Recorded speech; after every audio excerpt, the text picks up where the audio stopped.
so I will make some stupid mistakes. Destitution will call me out for those. Because, yeah, he's probably not brain dead or tired. So, just putting that out there. Okay, let's get started. I have a couple questions here initially. So, this is just from the practice midterm. Okay, we have SRAM, and we have a chip with capacity 64 K times 8. The key thing that you have to know for this part of the midterm is basically this kind of simple formula. We're going to take this value and we're just going to break it apart to what it actually means. So this is 2 times, or 2 to the power of number of addresses.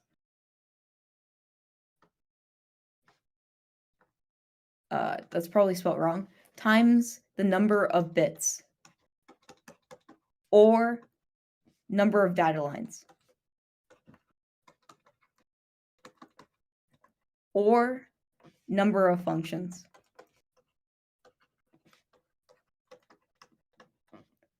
Or size of word. I write all of these down just to show you they can ask it in many different ways. You kind of just have to know what it would mean. So for this question, how many data lines does it have? We look to this number as our solution, 8. How many address lines does it have? We have to break apart the 64K into the correct value. So we take the 64K. We break it apart. We have the K value, which is 1,000. We do 2 to the 10 times what? We have 64. Okay, so we know that 2 to the 3 is 8. We know that 8 times 8 is 64. Therefore, we know that it's 2 to the 6. That together, using exponential laws, would be 2 to the 16. That is our value. So we have 16. Now, what is its capacity expressed in bits? It's just telling us in total how many bits do we have. With that value, we take these two and we just combine them. So we have 2 to the 16. We know that we have 8, right? Number of bits. So this is number of bits and number of data lines. These are like the two things we're using. So we times it by 2 to the 3, which equals 2 to the 19. That is your value for this. You can expand it by taking off 10 from 19 and putting K. Then you have 2 to the 9K. And then you can expand that further if you do some multiplication. I don't know what the value this is. We won't have a calculator, so this is something you do at the end of your exam when you have time.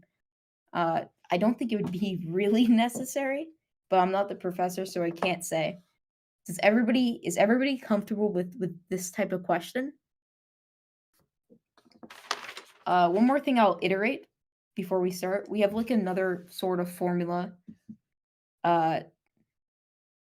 This can be variables too. Just gonna put that out there. So whether they say address lines or number of addresses or variables, it's talking about this value that's above there. Whether they say size of words, number of bits, number of data lines, or functions, they're talking about this value. Alrighty, I'm going to check the chat pretty quickly just to make sure if anybody has questions, feel free to put it in review questions or car related. Alrighty, no questions. Perfect. If those haven't yet, interact with the announcement. But yeah, it's not really necessary. I will move on. Is everybody good with this? Alrighty. Now, this is the second part to this question. Using D flip-flops, design a 3-bit gray code counter which has the following counting sequence. Okay, whenever you see these types of questions, break it down into a truth table. That is always your first step. Let me get a straighter line. Perfect. 0, 0, 1, 0, 1, 0.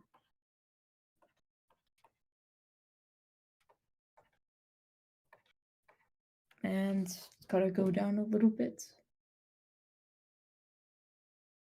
Okay, that's enough. Okay.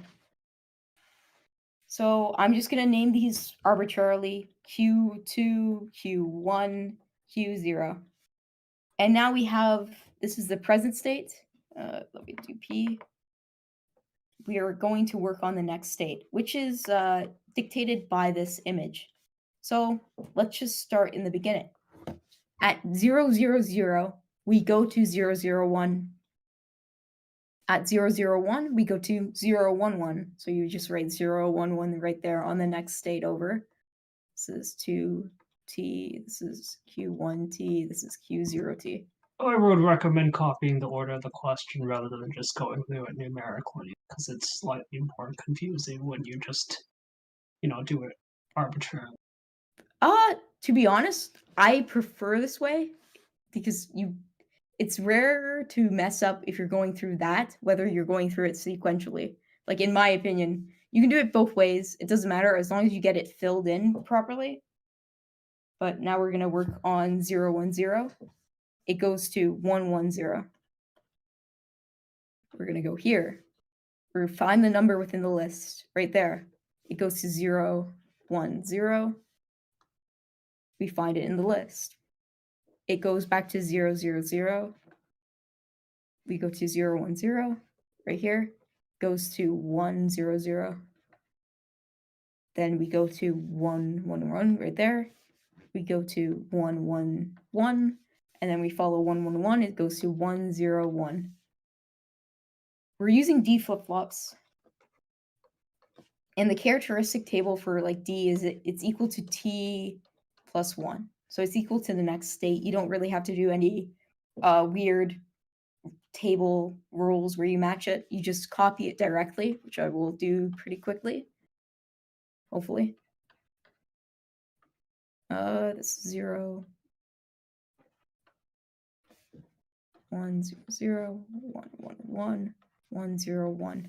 Okay, so this is now D2, D1, D0. Next step is forming your K-maps.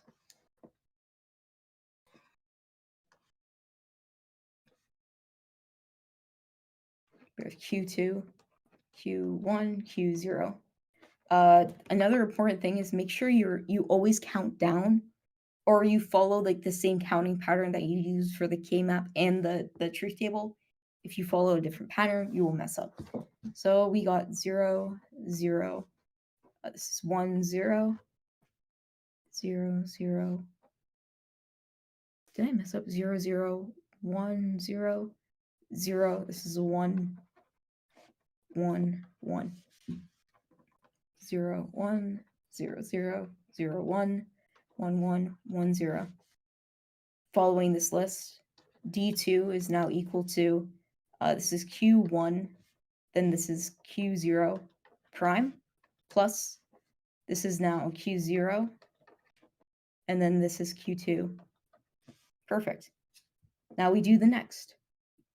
We keep that formula somewhere tidy and that where you can see it. I'm just going to do it at the top ledge here and save some space so I can just look at them both at the same time. Sure. 0, 1, 1, 1, 0, 0, 1, 1. This one would be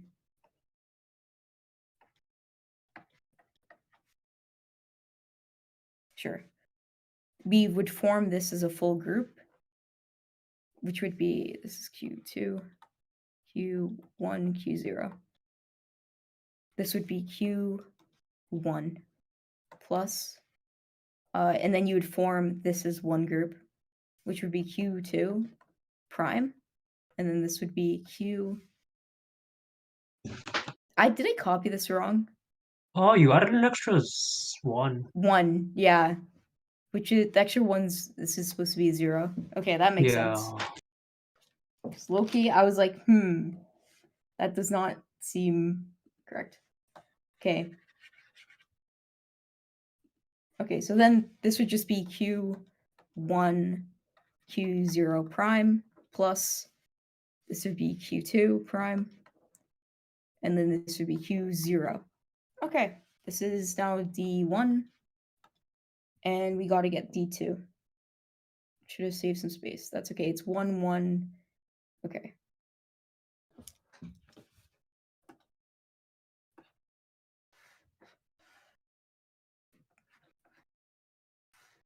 Okay, we have 1, 1, 0, 0, 0, 0, 1, 1. I'm pretty sure. Q1, Q0. So for this one, 1, 0, 0, 0, 1, 1, 1, 1, 0. D0 is equal to Q2. Q1 plus Q2 prime, Q1 prime. You can also write this as Q2 XOR Q1 prime. Perfect. Give me 2 minutes to move this. Oh, this is the same question. I just copied it twice. Perfect. Alrighty, we have our 3 equations. I'm going to copy D2 down here, just so it's easier to read. Q1, Q0 prime plus Q0, Q2. Now all that's left is drawing your D flip-flops and connecting the equations to there. Perfect. So how it works, you have 3 D flip-flops. I'll do the last one. Actually, I'll just zoom out a little bit more if I can. Sure. You have 3 D flip-flops. All these D flip-flops are connected by a clock.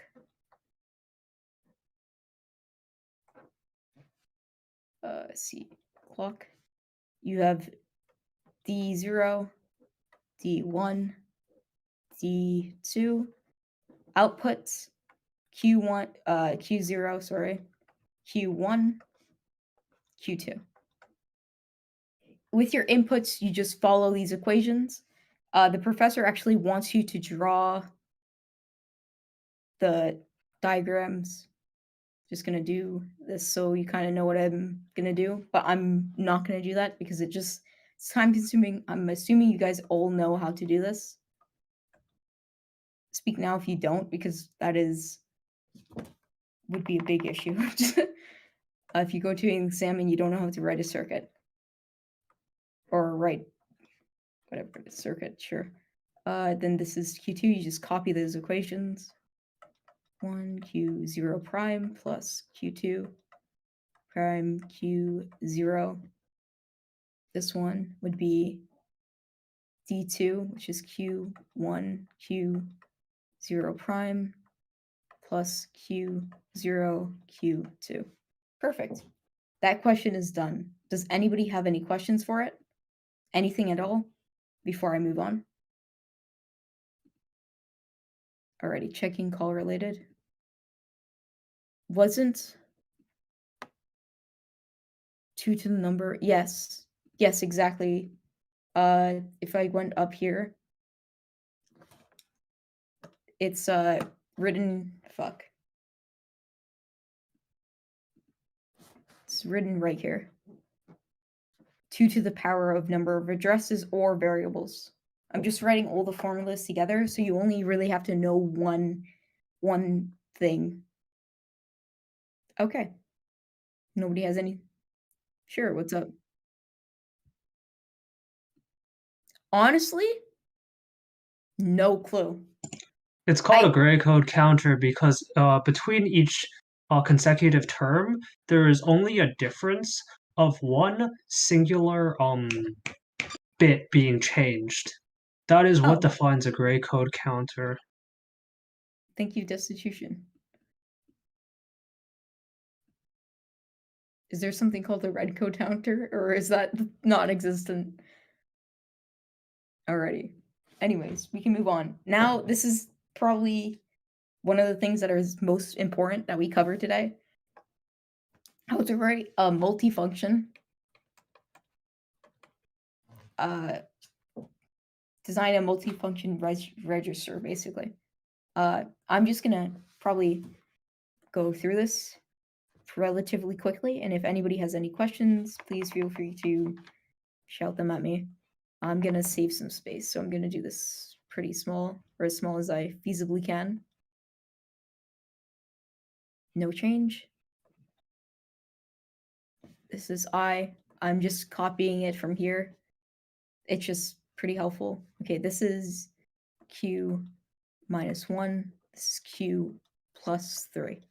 Okay, for no change, it's better if we draw this now.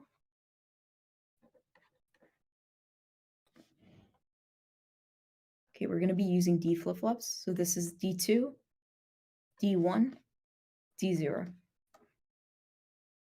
Basically the same kind of format that we did above. This is the clock. They might say, put it on a positive clock stroke, or put it on a negative clock. I'm pretty sure a negative clock, you just put a bubble. I think it's clock edge, not clock stroke. Clock edge? Oh, okay. Well, that makes sense. Okay, when it's a negative clock edge, bubble. When it's not, no bubble. Just keep that in mind. And then this is Q0, Q1, Q2. Perfect. So for no change, we connect these to a mux because this is just a relatively simple formula for how you make a multi-register. You have 4 different variable inputs that can be sent into the D to be kept. So I'm just going to write some of the mux. 1, 2, 3, 4. Perfect. 1, 2, 3, 4. Sure. For 0, we're going to feed into these the enablers, which is M and N. And we're going to feed it into all of them, M and N. For 0, we have no change.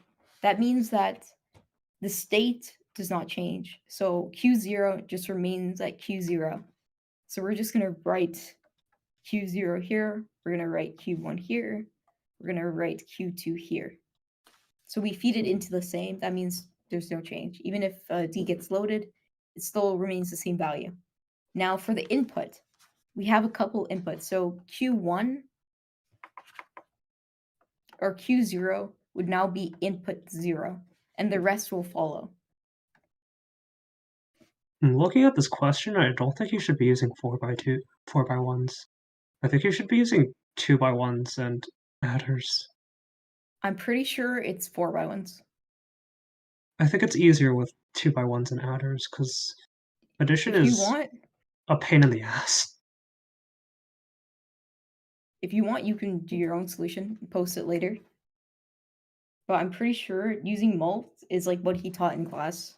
And I'm just going to follow the teacher's instruction because if you do something weird, he might dock you marks. Okay, we've done the first 2 in under like 2 minutes. They're probably going to remain the same. No change in loading external inputs it's like the most common ones for this type of question. The last 2 are variable. We have decrement by 1. That means we're just counting down by 1. So this is basically a down clock, which we've encountered before. So this is 0, 0, 0, 0, 0, 1, 0, 1, 0, 1, 1, 0, 0, 1, 0, 1. I'm going to run out of space. Oh, Lord. Perfect. 1, 1, 0, 1, 1, 1. Kind of cursed. That's okay. We're just going to count down. The best way to start whenever you have like something like that's addition or you're just adding by like a weird number, you can start at 0 and just put that number down and then count up sequentially. But for this one, since I'm decreasing by 1, I'm going to start at 1 and just go 0, 0, 0. That way, I can just turn my brain off and recopy just the normal structure that I'm used to. this is 1 0 0 1 0 1 1 1 0 1 1 1. That's simple. If it said decrement by 6, I would start at the 6 and write 0 0 0 and then 0 0 1 and then continue on with that pattern. So this is the next state, which is whatever. Perfect. Then we do the D. Since the D is the same as the QT, I'm just going to leave no D and I'm just going to use the QT because I'm kind of running out of space. So this is our first equation. We have 1 0 0 0 0 0 0 0 0 1 1 1 2 Q 1 Q 0 0 1 0 0 0 1 1 1 1 0. Perfect. Q2 or D2 is equal to 0 0 0. So that's Q2 prime, Q1 prime, Q0 prime plus you have to form two groups here. So it's Q2. Then it's Q0 plus Q2. Then it's Q1. That formula would go right here. You just got to connect it to the second input. So when M and N are 1 and 0, this would get activated, and this, whatever this would equal to, would be loaded into D. Then you would do the same for D1 and D0. You would draw the K-map. So I'll just do the first two and then leave the third. It's 1 0. This is 0 1. Perfect. 1 0 1 0. You would form this as a group, and then you would take the two corners, form them as a group, and then leave this one on its own. So this is 1 1 1 0 0 0 0 1 0 1. So this would be Q1 prime, Q0 prime, plus this would be Q1, Q0, Q2 prime, plus, and then you just take these two corners. This would be Q2, and then by taking these two corners, you would have Q0 prime. So this formula for D1 would be, maybe I use a different color just so you guys can see where I'm leading this. Take it through here, all the way there. And then you would do the same for the spot with D0. You would find you take this, make a K-map, find the equation, and then line it up there. To get full marks, as Fatty said, you have to draw the circuits. So it might take a little bit more time, but it is totally possible to solve for. For increment by 3, I'll just draw the truth table for this, because I'm sure unless somebody speaks now that needs help on K-maps, you guys will be able to solve for it. 0 0 0 0 1 0 1 0 0 1 1 1 0 0 1 0 1 1 1 0 1 1 1. Okay, we're adding by 3. The best spot to start is at 0. I can just do 0 1 1 because that is 0 plus 3. And then after that, I just follow the pattern. 1 0 0 1 0 1 1 1 0 1 1 1. Then I go to 0 0 0 0 0 0 1 0 1 0. And as you see, it cycles through the whole values. So this is present state, next state, Q2, Q1, Q0, Q2T, Q1T, Q0T. And then after that, you do your D's, you find your K-map, you get your equations, and then you link to 3 on mux. And then that's it. You do it for each. So as you see for here, the equation for D2 is linked to D2. The equation for D1 is linked to D1. The equation that we could have created for D0 is linked to D0. And then that's pretty much it. That's your multifunctional register.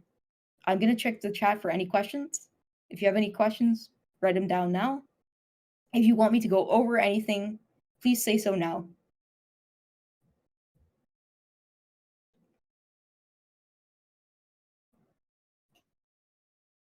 Yeah, for sure. Okay. Do you want me to break it down into steps or?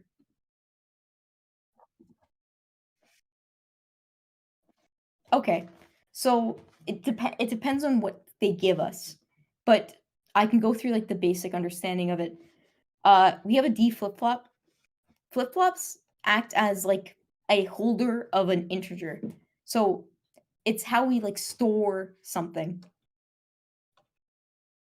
The register needs to store values, and we dependent on what we input as our enablers, we want it to store different values. So they provided us 2 enablers, which is M and N. Why we use a mux? This flip-flop could be a D, it could be a JK, it doesn't matter. It just needs to store a bit value. Why we use a mux is because we want this register to hold different values dependent on what we set our enablers to. We want it to have multiple functions, basically. That's why they call it multiple function register. So when M and N is 0, like in the mux, which has been taught in ITI 100, when it's 0, 0, the enablers will set 0 active. 0 will be loaded into the D. So whatever values 0 is connected to will be loaded into the D and held there. When M and N is 0, 1, it switches this one off, turns this one on. Whatever value is stored there will be registered into the D flip-flop, and so forth with the rest. Does that kind of explain it? Perfect. Always remember the clock. You will lose marks. Trust me. Okay, I know somebody was typing in the chat. What was the second chart for? Perfect. Second chart was for the increment by 3. So in the question, they asked us to decrement by 1. That means count down by 1. And they also asked us to count up by 3. So where is my thing? Right there. Decrement by 1, increment by 3. So I had to make 2 truth tables because these are multiple functions. Whenever they give you something that's like not very apparent, like no change or loading external inputs, just go right to the truth table, save you some time. Perfect. Alrighty. Does anybody else have any questions? Was that cleared up, Nicorette? Hopefully I said your name correctly. Thank you. No problem. Alrighty, moving on. I think the next thing is floating points. I'm going to zoom this in a little so you guys can see it. Okay. 2's complement representation is used in an 8-bit register which contains the binary value 110110000. What is the decimal number stored in the initial register? Okay. We have, let me get black because black is readable. We have this register. That's too far out. I'm just going to write the numbers. Pretend this is in a box. We have a register that contains this value. We know that this value is going to be negative because this is a sign bit. So negative. Therefore, we can just initially write a negative here because we know it's going to happen. Then, since this value is negative, we want to get like the actual value So we take the 2's complement to turn the negative into the positive to get the value for decimal. So taking the 2's complement, just to remind you guys, you go count the zeros until you get to the initial 1. After that, you do 1's complement for the rest. By 1's complement, I mean you switch the 1's to zeros, the zeros to 1's. So it'd be 0, 0, 0, 1, and then you start flipping them. So the next one would be 0, 1, 0, 0. And then we convert this to binary. As before, this is 2 to the 0. This is 2 to the 1, 2 to the 2, 2 to the 3, 2 to the 4, and then 2 to the 5. We can see here that 2 to the 3 is on, and 2 to the 5 is on. We know that 2 to the 3 is 8.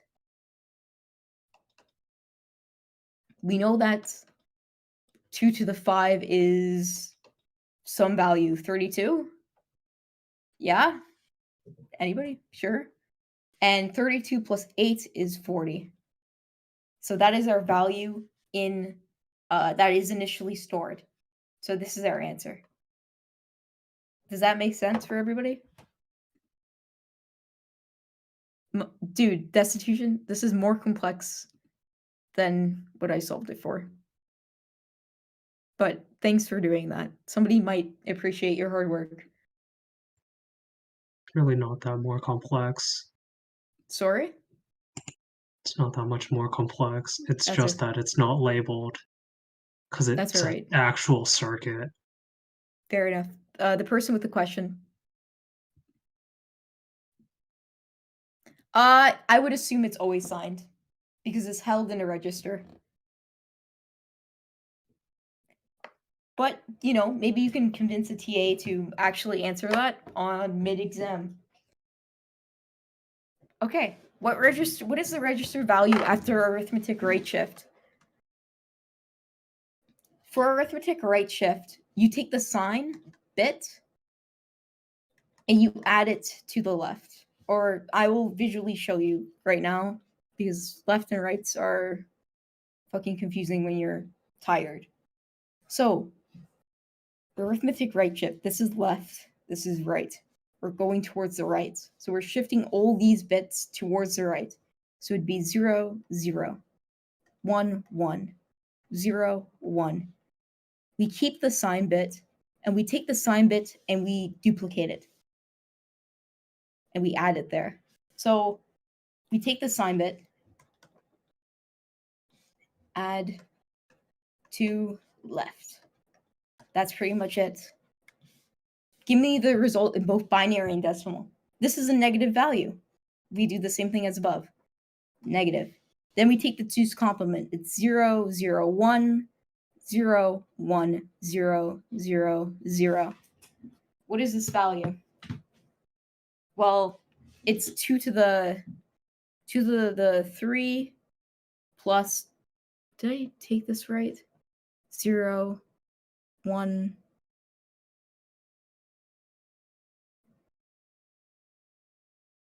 No, it's not 2 to the 3. It's 2 to the 2 plus, this is 2 to the 4. That's 4 plus 16, I think. 4 plus 16, which is 20. All right. You probably know from class that arithmetic right shift divides the value by 2. And arithmetic left shift, which you will see shortly, multiplies the value by 2. That might be important for the ALU, which we will cover next. Sorting again from the initial number. Determine the register value after arithmetic left shift. This is left shift.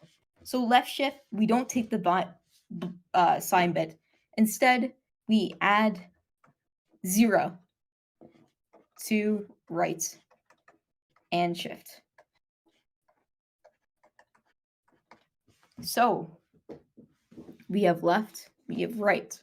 We're going towards the left. So we're shifting all the bits towards the left.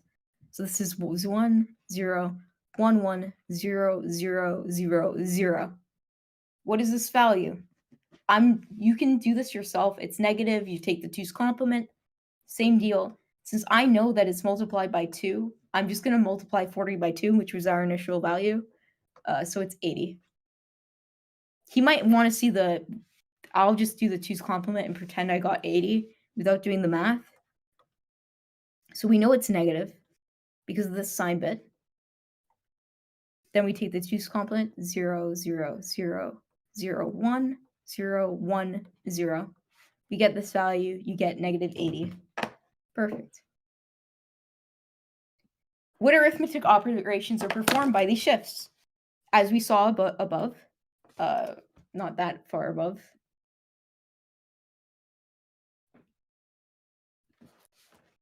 Arithmetic, left shift, times by 2. Arithmetic, right shift, divides by 2. Perfect. Is there any overflow? We answered this question actually in class. No. It's due to how the registers are built. So when you divide by 2 or multiply by 2, the value is always going to stay within the bounds.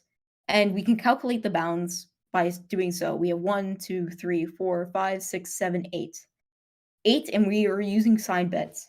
So the formula for the range is 2 to the n minus 1. 2 to the n minus 1 minus 1.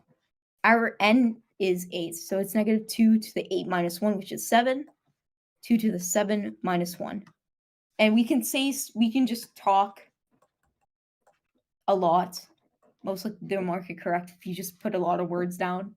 And you can say like, oh, only falls in range. Hey, Joey. Yeah? There is actually overflow in the arithmetic shift left. Really? Oh, Yeah, fuck. There is, yeah, no, it can go from positive Oh, to it can go negative. 0. Oh, fuck. It Okay. doesn't in this case because there is no Yeah, not sign change. That is the in easiest way to check for an overflow. this Is you look case. for a sign change. Yes. So the actual formula for it, which you might need to put down depending on the question, is sine x is equal to sine y. If sine x is equal to sine y and does not equal sine s, which is your solution, then there is overflow. So by saying this, this is for mostly addition, but if you do some arithmetic and this sign does not remain the same, that means there has been overflow. If it changes from positive to negative, as Destitution said, there's overflow. But in this case, there is not. Perfect. Well, technically, I think it's called underflow if it wraps around from negative to positive. Oh, fuck. But yeah, not in this case. Is everybody good with this? Just a side note. Mm-hmm. So when you're doing arithmetic shift left, right, and your 2 most significant bits are opposite signs, you will have overflow. As I said here. Even if it enters the range. This is the formula for it, Yeah. basically. But yeah, you're correct. You're correct. Is everybody comfortable with this? Like converting? Speak now or forever hold your peace. Well, not peace. You can type it in the chat. Destitution might yell at you though. No, I'm joking. Alrighty. Perfect. Now we're going on to ALU stuff. Probably the most important thing that I will cover. Whenever you see it formed in this matrix, hopefully they don't. Hopefully they just give us a table and save me some time.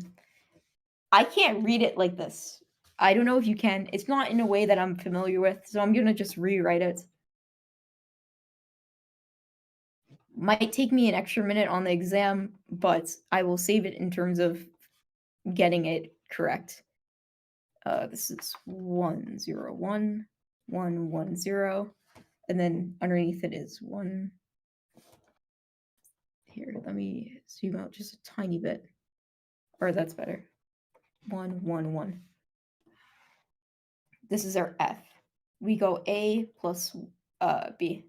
We go a plus b plus 1. I'm just copying it directly from here.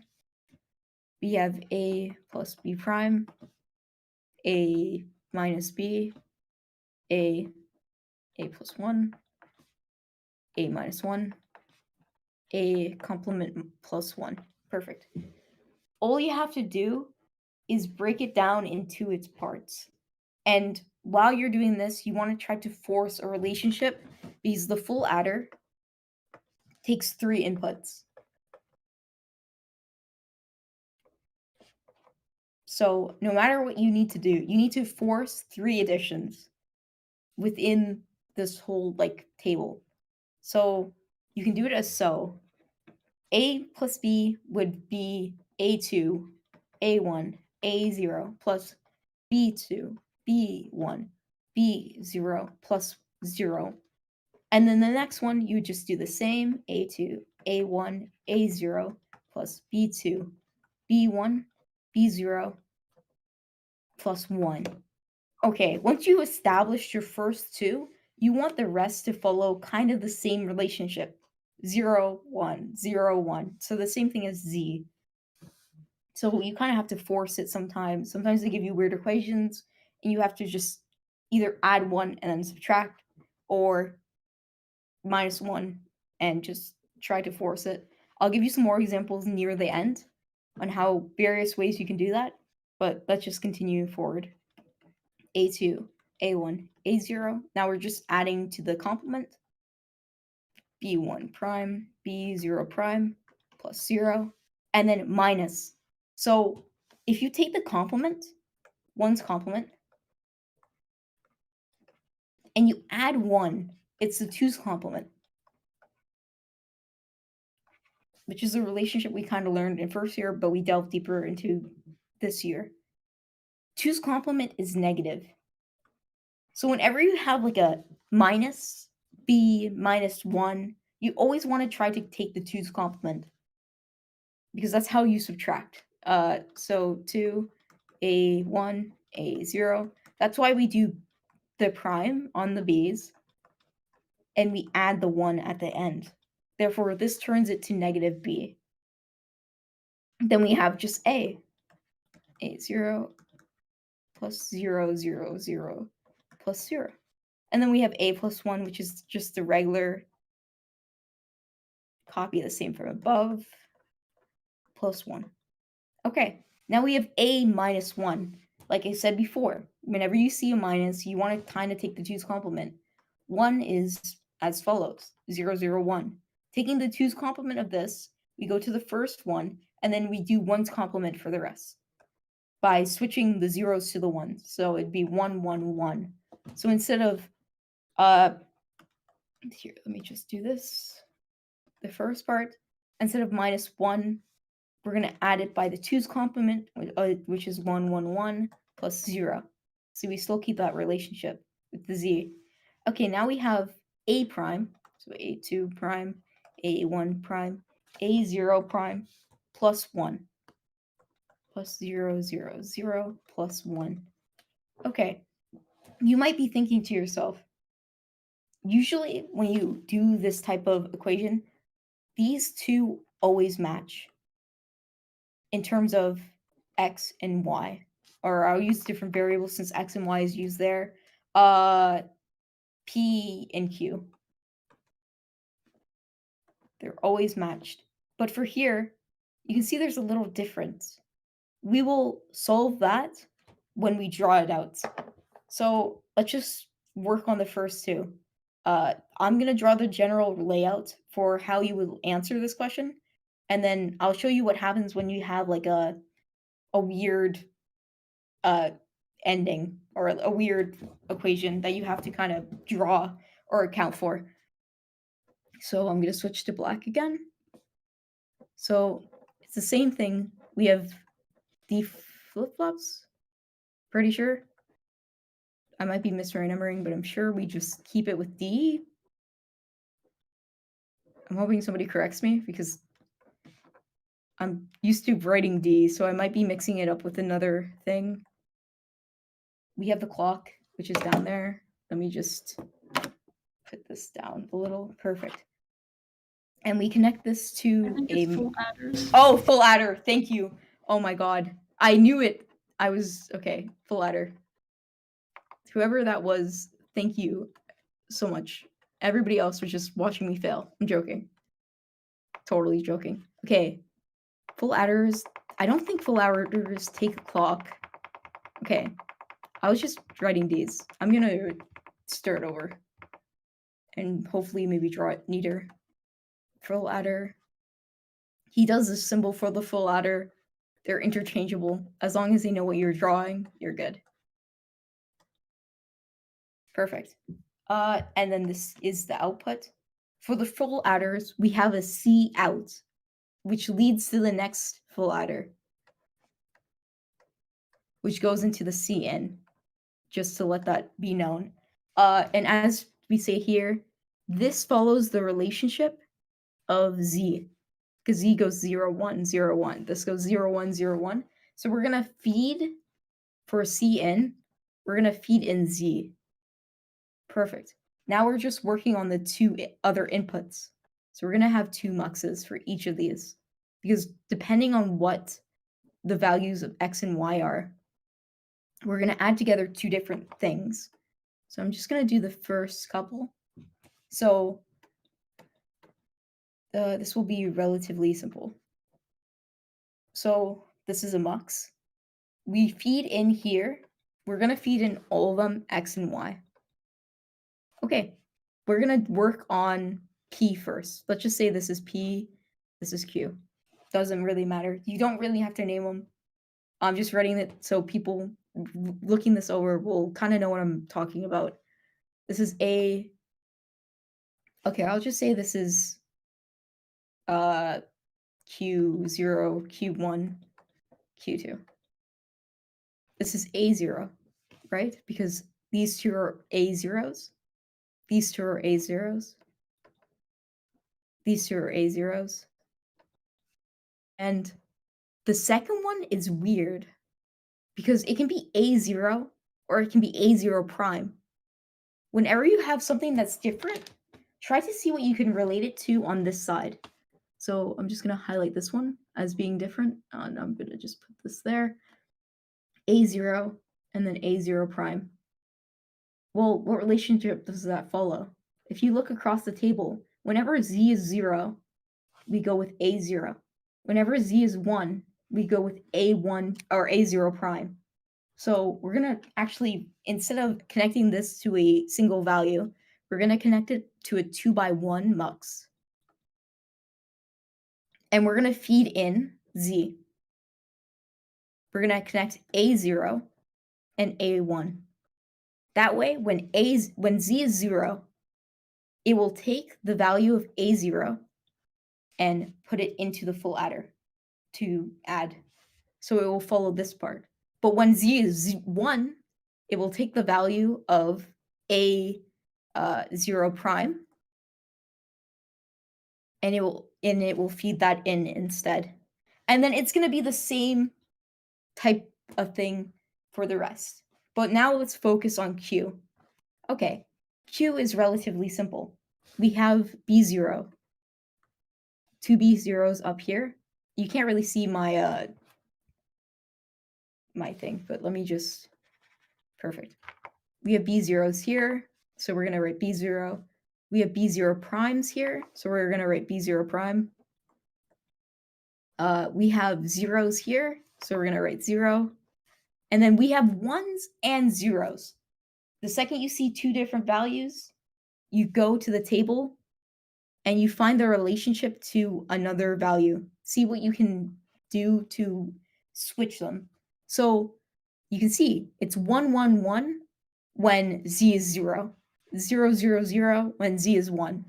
So we're going to connect Z prime. Or we can connect Z. Let me think. Okay, I'm just going to connect. Oh, no. we can just connect z prime here. Yeah. Oh yeah, we can just connect z prime here. Why I'm thinking this is because when z is 0, when it's 1, 0, or when it's 1, 1, 0, 1, 1, this end will be activated since x and y is equal to 1, 1. That means it's 3. 3 will be activated. And then it would take the value of z prime and add it to the full adder. The value of z prime when it's 1, 1 will be 0. But no, because when it's, oh no, that's good. And then when it's 1, 1, 1, this 3 will also be activated, but it will take the value of z prime, therefore adding 0. Does everybody understand kind of that? I'm going to check the chat. Does everybody understand like why I just put z prime there instead of a mux? It's because it follows the values of z prime. Perfect. Just nobody speaks up, which is good.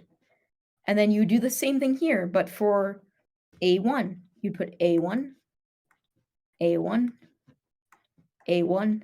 You would connect this to a mux. To be honest, you could probably, yeah, just gonna connect it to a 2x1 mux. We're gonna feed A1, A1 prime to a 2x1. And then we're gonna enable it by Z. And then it's the same thing here. Should have wrote it with space. Yeah. Hi, sorry, I missed a bit of it. Why are we connecting A1 and A1 prime to a 2x1 mux and then connecting that to a 4x1? Perfect. Let me just finish drawing this and then I will. Okay. So if you look at the truth table up here, we see that the values of the values at the end are completely different. We have A2, A1, A0, and then we have A2 prime, A1 prime, A0 prime. Usually, whenever you do this question, they form relationships of 2. That's why we can use a 4x1 mux, because the two values are usually the same. In this case, they're different. How do we solve this? We need a way to toggle between these two different outputs dependent on one of the enablers that we use, because that's the only thing we have. So we look for a relationship. We see that we select for A no complement when z is 0, and we select for A prime whenever z is 1. So we connect it to a mux.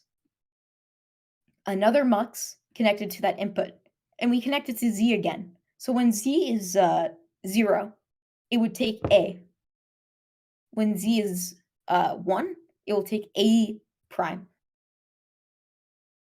So it follows the same thing. So when it's 1, 1, 1, when it's 1, 1, 1, it will take the fourth thing because x and y will be 1, 1. So it will take like the third 0, 1, 2, 3. It will go to 3. C, take this value. When it's 1 plus 1, 1, z will be 1. It will take the 1. It will take A prime and put it to the full adder. So, and that's kind of what we want. When it's 1, 1, 1, we want to add A prime. When it's 1, 1, 0, 1, 1, we go to the third. When it's z is 0, it outputs A0. So we're adding A0. That's why we needed two different, another mux, because we have just a variance and not like a 2x2 relationship. Does that make sense? Since you missed that, you probably missed this part too, where I added z prime instead of like A. Okay, I can go through that pretty quickly. Alrighty. It's the same thing. We're adding by two different values. They're not the same. We have 1, 1, 1, and then we have 0, 0, 0. What relationship does this follow with the enablers? When z is 0, we're adding by 1, 1, 1. Right? When z is 1, we're adding by 0. So we can connect it to z prime. So when we activate it by 1, 1, 1, 1, 1, 1, it will go to the third output because x and y is 1, and then it will take z prime. Since z is 1, it will output 0. And as you see here, whenever we want 1, 1, 1, we want to add by 0. So therefore, it's correct. Make sense? Yep, thank you very much. Perfect. No problem. Okay. So it's just going to be the same copy and paste, basically, for the rest. So I just did the same for, this is 1, 1. Yeah, so this is B1. Sorry, the writing's actually very messy. And then you're going to do the same thing here. I'm just going to write it cleaner so people kind of get a sense of what I'm doing. This is 4 by 1. We have 3 outputs, 0, 1, 2, 3. We have A0, A0, A0. This connects to a 2 by 1 mux. We have 0, 1. We feed in Z. We have, okay, this is not A0, this is A2. We have A2, right? And then we have A2 prime. And then for this one, we have the same thing. All these are fed by X and Y, by the way. Just putting that out there. I'm not drawing all the details. Well, I kind of am. I'm just mentioning it. But please be sure to connect it to the enablers because that's how the mux works. If you do not, you're basically not drawing a mux. B2, B2 prime, 0, Z prime. And that is it. That is your ALU for this question. Drawn a bit messily, admittedly. I will reiterate since I think a lot more people have joined. I'm a student. I might make mistakes. The institution will probably correct me if I do. But yeah, just putting it out there. I'm brain dead and I am tired. So please forget that. Alrighty. Next question. Does anybody have any questions for this? Or are we good? Wait. What was the mistake again? The mistake was instead of 1, I put it A2. Or instead of A2, I put it A1. That was pretty much it. Okay, wait. Where did the 2 by 1 mux come in? Like, Okay, why are we perfect. using a 2 by 1? Okay. I'm gonna actually add like another page between these two. Just so I can kind of draw it out. I wish I could actually I can copy and paste. Give me a second. Let me just take this, put that there. Fuck. Okay, perfect. And I can scribble all over this without worrying about clarity. Okay. That is way too far. Sorry. Forgive me. Give me okay, perfect. So Wait, is it because of the zeros, like the Yeah. last two ones? Oh no, it's actually because of the A. Here, where am I? Okay. You see how they follow like a okay. relationship where every 2 is the same? Yeah. As you go down, you see that this is A, this is just A, and this is A prime. Oh, okay. They're 2 different things. Therefore, you have to account for those differences. How do you do that? You go to the enablers and you see which relationship they follow. You can see here that when it's A, for instance, Z is equal to 0. When it's A prime, we want Z is equal to 1. So you would basically connect the mux to a 2 by, you would connect the 4 by 1 mux. You would connect the third to another 2 by 1 mux, where you would connect A here and A prime, and you would enable it by Z. So when Z is 0, you would take A. When Z is 1, you will take A prime. So if you just went through like the first 2, this is X and Y. Let's say X, Y, 0. Let's say it's 1, 1, 0. What value would output here? When it's 1, 1, X and Y is 1, 1. We know that we're going to go to the third output and we're going to activate it. We're going to take the information from it. Okay, the information is coming from this mux. Z is 0. So it will activate this. We will take A. So when this is the value, we will add by A. Okay. When it's 1, 1, 1, same thing. We go to the third line on the mux. We go to this other second mux, smaller mux. Z is now equal to 1. Therefore, we take the first line, which is A prime. Therefore, we add by A prime. And as you can see here, it follows that relationship. So I'm going to label this as Y 2 by 1 mux. And then I'm going to reiterate why I did a Z, because that might also be confusing. So this is going to be YZ. Why did we have Z? We look at here. They're also two different things. Alrighty. We do the same thing. We have the first initial mux, X and Y. 0, 1, 2, 3. This is the third output right here. Why did we put Z prime? These are two different values. So when X, Y, and Z, when X, Y, and Z is 1, 1, 0, we need to add by 1. How do we do this? So we just see if there's a relationship. Well, Z alternates pretty fast. So we're going to pick Z. When Z is 0, we want the output to be 1. So we put Z prime because that's what it follows. When it's 1, 1, 1, we want to add by 0. So, for instance, this just works in general because dependent on Z, whatever you add by will change. Alrighty.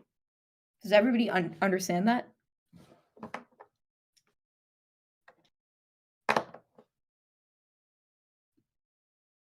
Perfect. I'm going to check the chat. Alrighty. One more thing. I kind of want to know how many people join. So if you have joined, please interact with the fire. Perfect. Now we will continue on. I think I have one more ALU question. Or do I have two more? Okay, I have a couple ALU questions. I'm going to do the next one and then probably take a break. And like probably officially end the session because we've gone for like an hour. If you want me to do the rest, I can. Actually, you guys pick. Which question do you want? Are you struggling with more? A multi-register question, which I've already covered initially. A basic D flip-flop question where you're counting by various things. Or are you stuck on ALUs? I'll take a little vote. I'll do one of the three. You guys get to choose, and I'll give you your choices in call related. Or, yeah. So we have ALU, multiverse,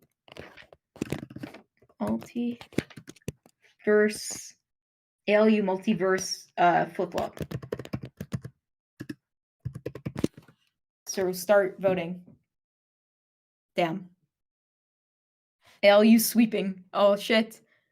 Oh, flip-flop got an X. Fuck.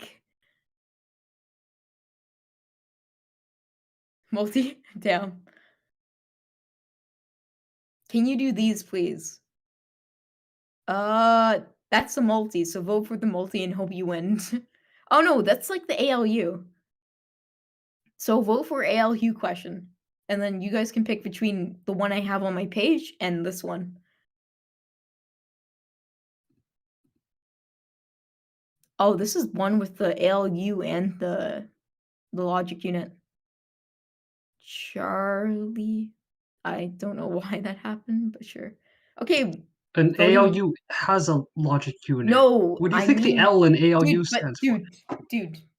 I'm talking about like the question he wants is in class, which is mostly the arithmetic. Sorry. Misworded. I'm tired, bro. Okay. So ALU. Which one do you guys want me to do? This one right here, where you have decrement, increments, add with carry or just regular add, or you want me to do the one the guy posted? I'll just put this as a vote. Guy posted. Sorry, I'm just calling you Guy. Don't take offense. Or mine. Take no offense to whichever one you choose. It's your choice, though. Wow, you really just called the poor guy just Guy. Wow, okay. Okay, fine. Okay, I'll Zep, rename it. okay. I'll rename it to Okay, Zep. Okay, Zep. HJ. Okay. Guy has left and right shift. Yours has the same functions. Guy because okay. So I think we're gonna do guys. Guy because it's from 2019. Okay, perfect. Alrighty. Let me get a drink of water. Alrighty. How much space do I need for this question? This page will actually be given to you guys once the session ends. I'm gonna do just let's do some graph paper, get fancy. Let's go 2 pages right now. Okay. Fuck, don't open that. We go here. Okay. Guy, you have won by landslide. I got wrecked. That's okay. I'm just gonna open this link to see this question. God, this is the blurriest question, but I can do it. 3-bit register. You guys can see my whole screen, right? Perfect. Addition. Alrighty. I'm gonna take just this and put it here. And I'm just gonna hope I get this first try. I probably will. Hopefully. Okay, let's start. Let's switch back to black. Okay, we're gonna do arithmetic here. So we have S2, S1, S0, 0, 0, 0, 0, 0, 1, 0, 1, 0, 0, 1, 1. When it's the same thing as what we did above. This is the function. When it's 0, 0, 0, we're doing a plus b. We're doing a minus 3, a plus 1. We're doing a minus b. Okay, let's write them out. This one is, I know this is 3-bit. You want me to do 3-bit? You want me to just do it all? Or do you want me to do 2-bit? You guys' choice. I just want to know if you guys can visualize it with just 2, or do you want me to do the full 3? I don't know what the professor did in class, but I can do either. 2 first. All 3? Okay, you're gonna put me through hell. Fair enough. Alrighty. Okay, then I'm gonna get drawn. Fuck. A2, A1, A0. Please give me space. 2, B1, B0 plus 0. This is A2, A1, A0. We're gonna subtract by 3. What did I say about subtraction? You're gonna take the 2's complement. Because this is a full adder. You're gonna need to add. Take the 2's complement so you can add by the subtraction. 3 is 0, 1, 1. Take the 2's complement. 1, 0, 1. So we're gonna add by 1, 0, 1. Then we're gonna add by, or let's just add by 0 and then 1. This is what I said before about forcing the relationship.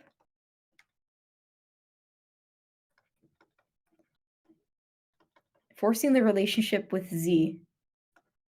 So instead of just adding by 3, I subtracted 1 by 3 just so I can add 1 with z.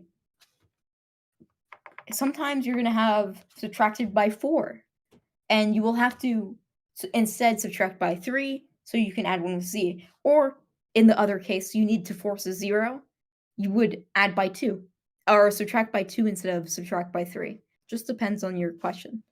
Okay, now we have A2, A1, A0. We're going to add it by 1. So we're just going to write 0, 0, 0 plus 1. Yeah, that works. A2, A1, A0.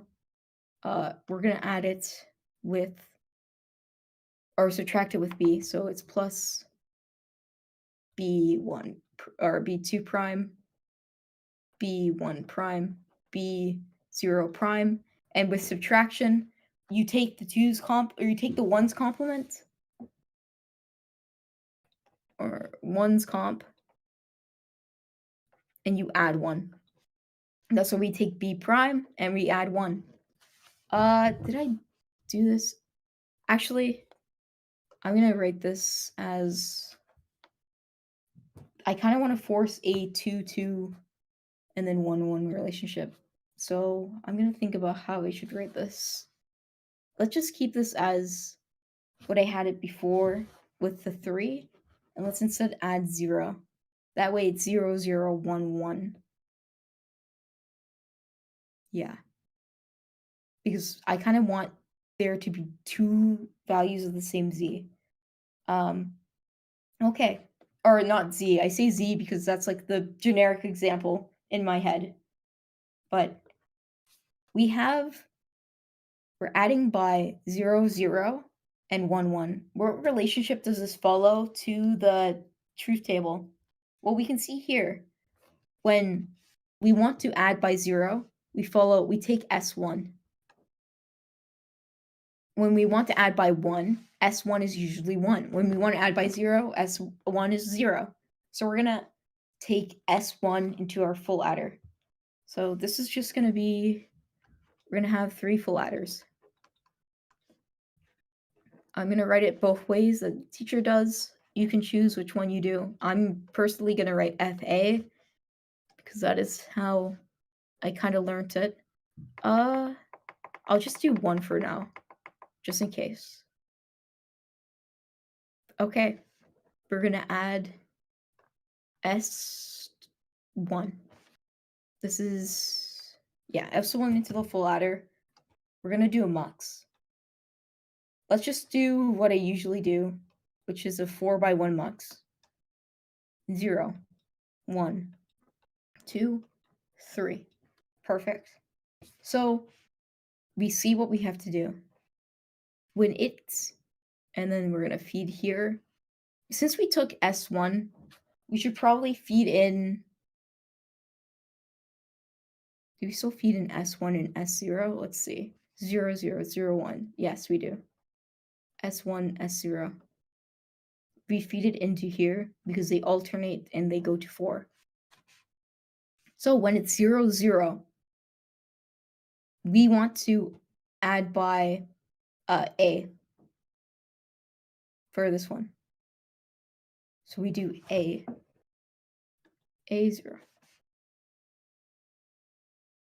And then I'm going to just do a second one here, which we would probably need. 0, 1, 2, 3. When it's 0, 0, we add by B. B0. When it's 0, 1, we're going to still add by A. It's A0. When it's 0, 1, we're going to add by 1. When it's 1, 0, we add by 0. 1, 0, you add by A0 still. And then it's A minus B, you add by A0. And then you add by B0 prime. Perfect. We've done our first one. Like I said before, I'm not really looking at the solution, so if I'm wrong, please warn me now. Then full adder, or the full adder has 3 inputs, and it also has an output, C out. We connect that to the next full adder. And we're just going to do the other bit. The other bit follows basically the same relationship as the rest. A1, A1, A1, A1. To be honest, you could probably just connect A1 here. You'd be done with it. But I'd play it safe and use a mux. This is B1. But the other two vary. This is B1 prime. Let's check back up top. When we are at 2, or when we're at 1, let's just go with 1 first. Right here, we want to add by 0 when it's the first one. So we go here, we add by 0. Now we go up. When we're at 2, right here, we want to add by, right here, we're going to add by 0. So that kind of stays the same. So it's 0, 0.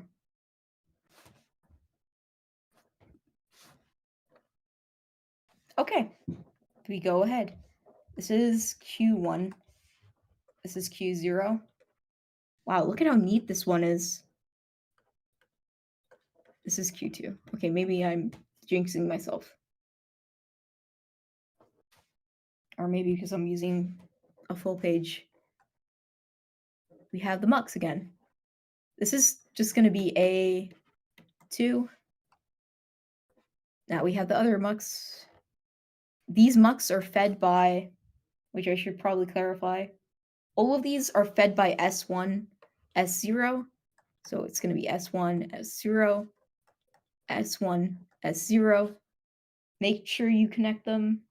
And You missed an S1, S0. I know. I know. It's disappointing. S1, S0, S1, 0, and I'll do it just for you. It's gonna be messy. Yeah. It's gonna be messy. Fuck. There, happy? Okay. Mhm. Instead of doing the mux, I just connected A2. Now we go here. This one, we just follow this line. So we just see like, oh, but do we need to switch it? Literally, let me just find this. We're just gonna copy this and just put it down there. So it's 1, it's B1, it's B2, 1, 0, B2 prime. So we go here. This is now B2, 0, or B2, 1, 0, B2 prime. Done. That is your arithmetic unit. And I'm gonna lighter blue. Let's go. Where is this? Thank you. Arithmetic unit done. Woo!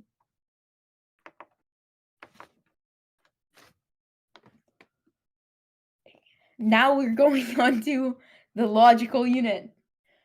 I'm gonna take a picture of the same picture and write it down. Let's go.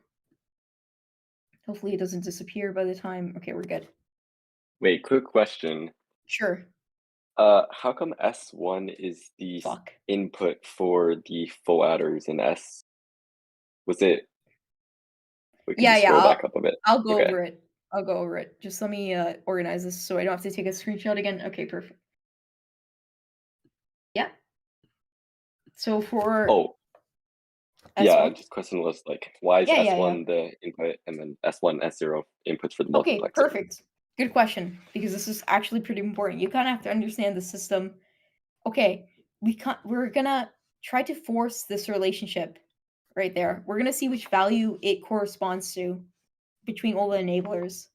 As we see, it's 0, 0, 1, 1.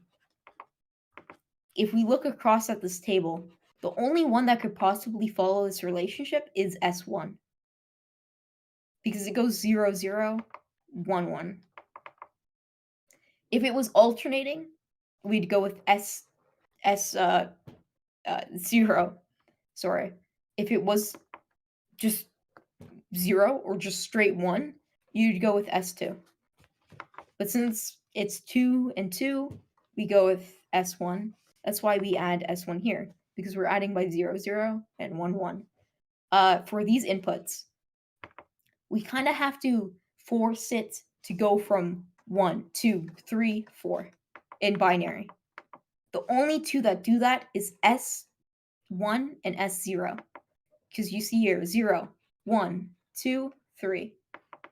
And if you see in the mux, 0, 1, 2, 3. That is why we connect S0 and S1.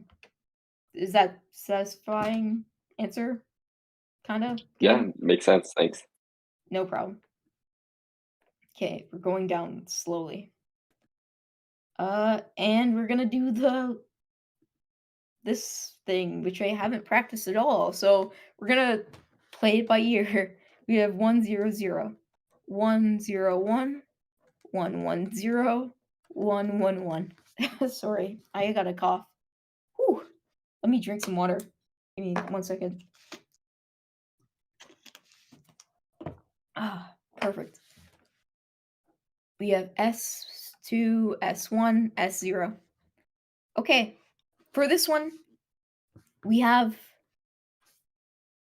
a shift left, a circular shift right. Then we have A and B negated, and it just says NAND, which is weird. Maybe they want us to build it with NAND gates, or maybe this is just NAND. God. And then we have A XOR B. Perfect. So we're going to continue here. Okay. We have multiple functions that we have to implement. What do you do when you have multiple functions you have to implement? Well, you use a multiple function register. You use like the same type of logic in order to implement it. So I'm going to just do that. We have A shift left. Okay, we have A2, A1, A0. As I said before, A shift left. This is left, this is right. This is exactly what I'm going to do on my exam. Should this question occur, I'm going to write left, right. We're going to go towards the left. We're shifting everything that way. That means, and it's arithmetic shift, and it's left. That means we don't care about the bit or the sign. We just add a 0. So in place of this, we add a 0. Then we go A0. Then we go A1. Done. So this is what we're switching the values for function 1. Now let's do function 2. Function 2. We're going to do circular shift right. Okay, we have A2, A1, A0. We have left, we have right. We're going in this direction. Circular shift, we just shift it in a circular direction. A0 feeds back to the end, and then everything gets pushed up. A2, A1. That's it. We're gonna switch A2 with A1. We're gonna switch A1 with A0. We're gonna switch A2 with 0, A1 with 2, A0 with A1. Done. We're done with shifts. Okay, what other functions do we need to do? We need to implement whatever this is, which is NAND. We know NAND is this. It's AND and negated. So we kind of have to just build that. Just going to write it there, just to remind me. And then we have XOR. This is the XOR gate, guys. We're feeding in A and we're feeding in B. Okay. Let's start. What are we going to feed into our mux? What's the most reasonable? Well, this is the only two that go to 1, 2, 3, 4. So we're going to feed in S1 and S0. Let's go here. We're going to draw our mux. We're going to just draw, this is F. This is what F equals out to. This is going to be a 4x1 mux. So we're going to write 0, 1. I should probably push everything to the side. Just save some space. 0, 1, 2, 3. Boom, boom, boom, boom. we're going to have to repeat this 3 times, but I'm just going to do the initial one. So this, this is going to be A0. Perfect. So when it's 0, we're going to feed in S1, S0. When it's S, here, let me zoom out so I can see this and I can point at it. Let me just... Perfect. When it's S1, when S1 and S0 is equal to 0, 0, we want to do arithmetic shift left. And since we're working with A0, you see what A0 equals after the arithmetic shift. You see here, A0 equals 1. So we're going to, A0 is equal to 0. We put 0 there. Now we do the next thing. When S1 is equal to 0 and S0 is equal to 1, we do circular shift right. As we see here in function 2, A0 gets converted to A1. So we feed in A1. Okay, now we go next. We have this NAND gates that we have to do. I'm going to just zoom out a little bit more. We have the NAND gate. So we're going to take this 2. We're going to feed in A0, NAND it, with B0. Perfect. Whenever I write A or B, it's just A1, B2, or A2, A3. I'm just writing it in a generic way so we can apply it to most of the formulas. And then when we have 3, which is S1 and S0 is equal to 1, 1, we're going to use an XOR gate. Not that, sorry. This is A0, B0. That's it. This is, once you get the first 2, you should get all of them because it follows the same general formula. I'm going to write the rest very small because I'm running out of space. I'm going to do this in a different color so I can actually, you can see where I'm pointing at, right? It's not too small for you guys, is it? No? No, it's okay. It's okay. Perfect. Okay, we have when it's 0, 0. So we're doing like the same thing. The first one is arithmetic left, which is just function 1. A1 gets converted to A0. Since this is, let me just follow this. This is A1. We're going to connect it to A0. You probably can't see green, so I'm going to use a darker green. A0. Okay, now we do circular shift. A1 equals A2 at the end of the circular shift. So we're going to connect A2. Perfect. And then we do the same thing with the gate. Right here, we do an AND gate with A2 and B2. Then we go here, we just continue onwards. We do the NAND gate, not NAND gate, the XOR gate with A2 and B2. Done. Do the second and last thing. It's the same thing. We have, now we go up here, we see A2 gets converted to A1. We write A1 for logical shift left, or arithmetic shift left. Then we have this one. We go here. We see that A2 is now equal to A0. We write A0. Continue on.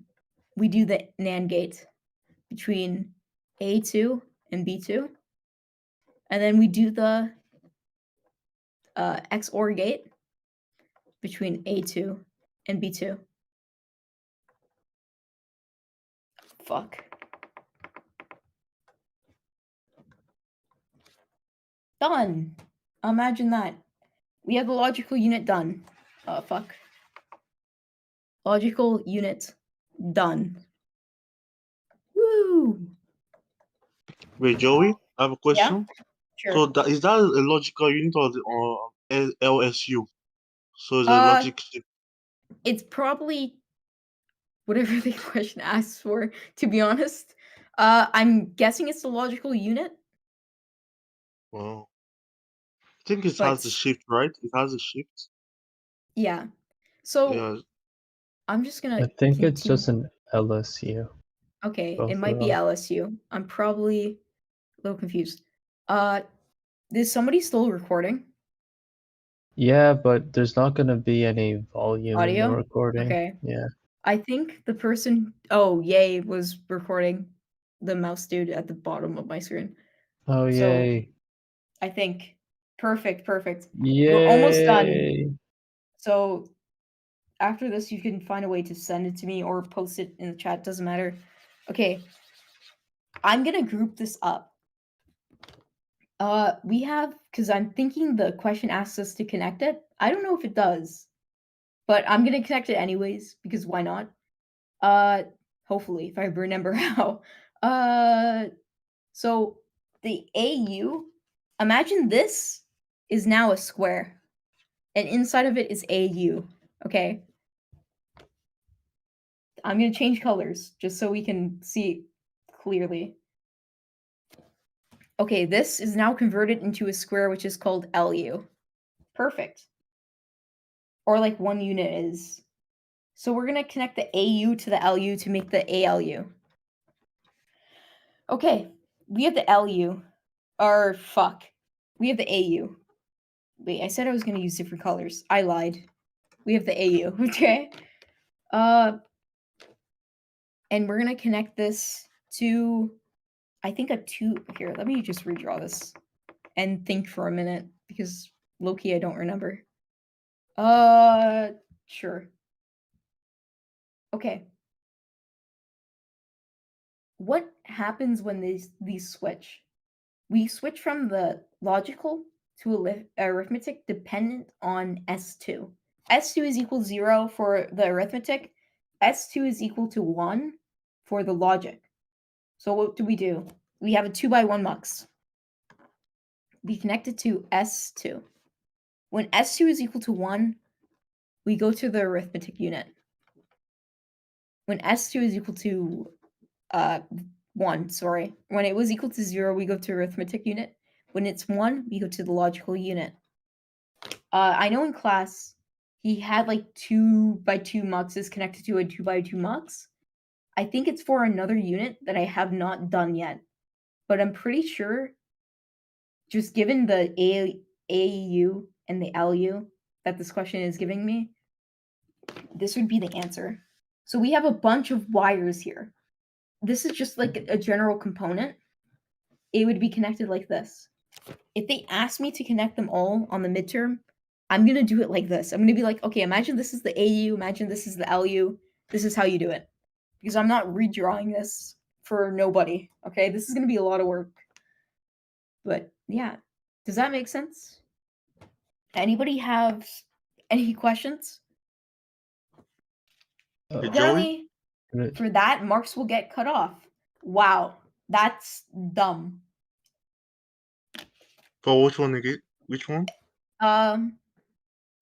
If you don't write it, like AU, LU, like actually take the circuits and put it in here, marks will get cut.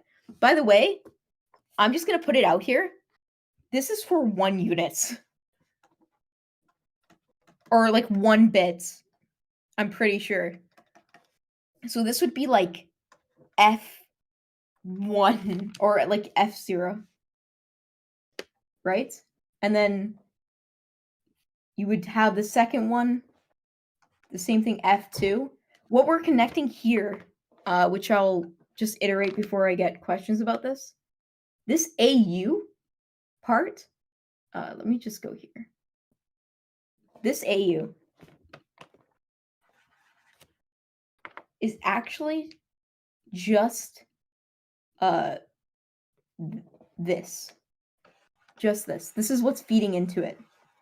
Not the rest, just this one. Even though the rest are connected, this Q0 is feeding into that ALU. Like this single part. For the LU, it's the same thing. Only this one's feeding in, potentially.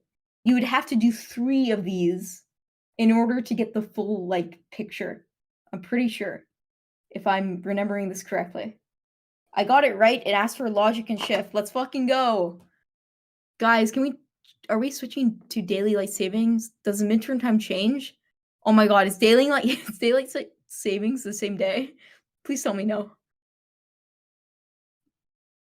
Yeah, what's it called? If it's daylight savings at 1, only 3 a.m. repeats. So like it's still at 1 p.m.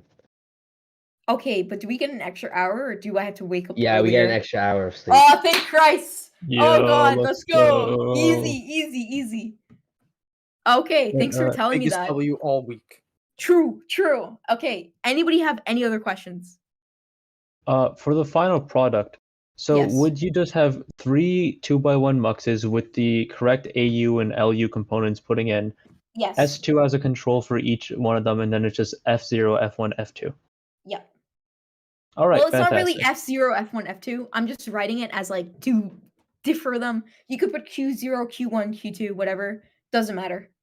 So as I long can as put you- pineapple 1, pineapple 2, pineapple 3. Go ahead. Waste your time. It's like I honestly keep it like 2 letters because you want it. Okay, this exam and like for all of the exams this year, rush through them. You might not have enough time if you don't know this material off your heart. And like I'm telling you, sometimes weird equations will occur. You don't know what's coming. So rush through the easy stuff. If you have more than enough time at the end, check through your answers. But answer every question at least. These questions are worth a lot. 30 points, 20 points, 40 points. If you don't answer one question, you have a potential to fail. So answer them all. Okay.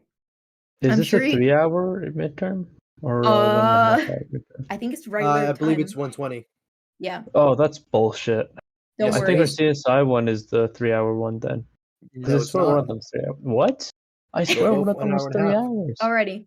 That's bullshit. Yay, you Mm. can cut the recording. Thank you everybody for coming here. This has been Zep.